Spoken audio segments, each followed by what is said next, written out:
Hi everyone, Dr. Suneel Dhand, internal medicine physician. I wanted to give you all an update on my deplatforming situation from a major social media platform. I talked about this a couple of weeks ago. After I put the video out, I did receive a lot of messages of support, and in amongst all of those messages was someone who wrote me a message saying that they had been watching my videos for some time. They really enjoyed the content, and they certainly didn't think that anything in them was misinformation. I always encourage open scientific debate. Anyway, they kindly said that they knew somebody who was fairly high up at the said social media platform, and they said that they would see what strings they could pull. I kid you not, within 12 hours of me receiving that email, the original person who was going back and forth with me, accusing me of misinformation, said that they had made a mistake and that I could now get back onto the platform. Then the day after that, somebody else emailed me from the platform saying that they were very sorry that this had happened, sorry for the inconvenience. They offered me a small cash incentive and encouraged me back onto the platform. Now, I'm not sure whether I want to get back onto that platform now and post like I previously did, but I am grateful to that person who obviously pulled a few strings. But let's think about this here. I have a platform online, I make videos, and I have the opportunity for people to see when an injustice is done. But there are so many people out there, maybe hundreds of thousands, who have been wrongly censored or taken off social media for no reason at all, who don't have the same recourse. So we'll see in the future whether I even want to get back onto that platform.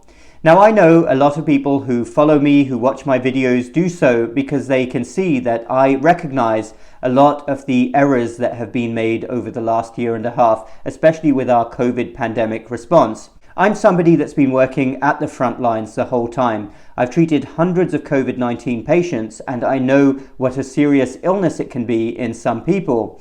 By the same token, I also believe that our response in many nations across the world has lacked common sense and frequently lacked logic and rational thought.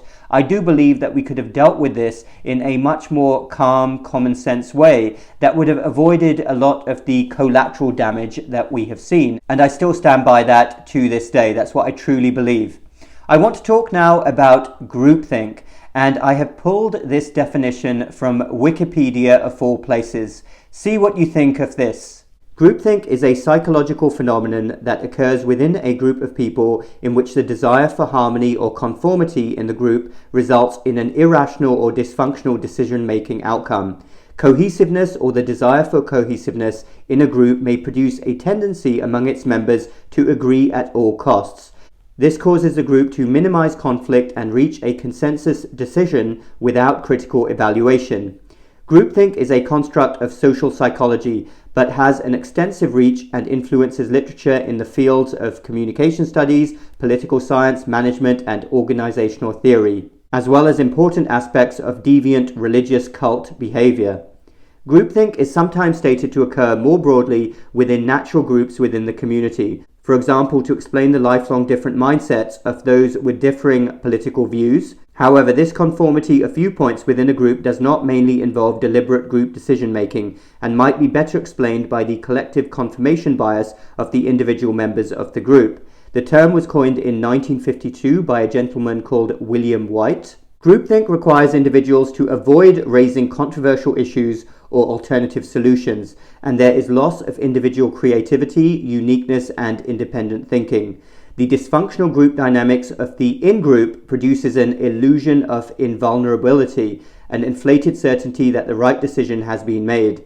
Thus, the in-group significantly overrates its own abilities in decision-making and significantly underrates the abilities of its opponents, the out-group. Furthermore, groupthink can produce dehumanizing actions against the out-group. Members of a group can often feel peer pressure to go along with the crowd in fear of rocking the boat or what them speaking out will do to how teammates perceive them.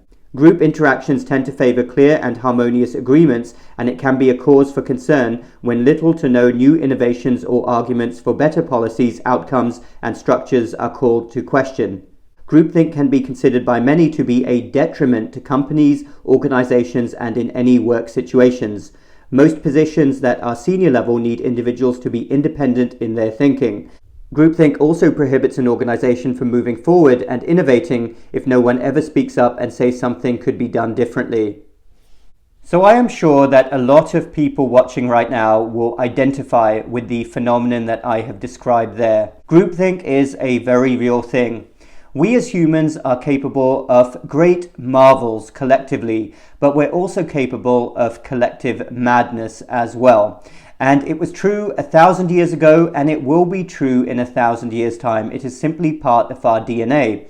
And actually, all you have to do is quickly glance at any history book to see that sadly some of the biggest perpetrators of groupthink are people who claim to be in science. But actually the truth is it exists in all fields and all facets of society. That's why I personally am very drawn to Stoicism and Stoic philosophy, because it teaches us that we can always do our best and strive to be people of action.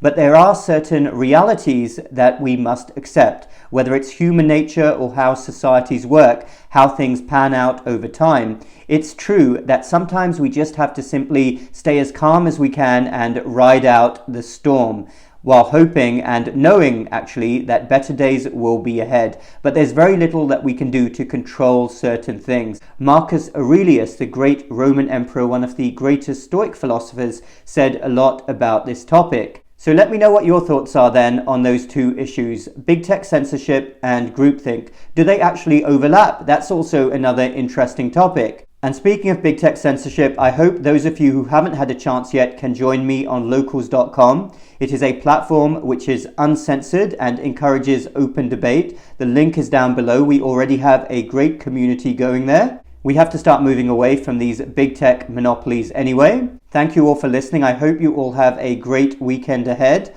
One of the most common things I hear from the amazing elderly patients I get to treat is that they will remark to me just how short life is, how quickly it goes by in a flash.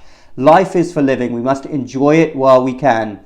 So I'm going to finish with a quote from the end of that fantastic movie, Ferris Bueller's Day Off. Now go, get out of here, go and enjoy the next couple of days. We'll speak again very soon.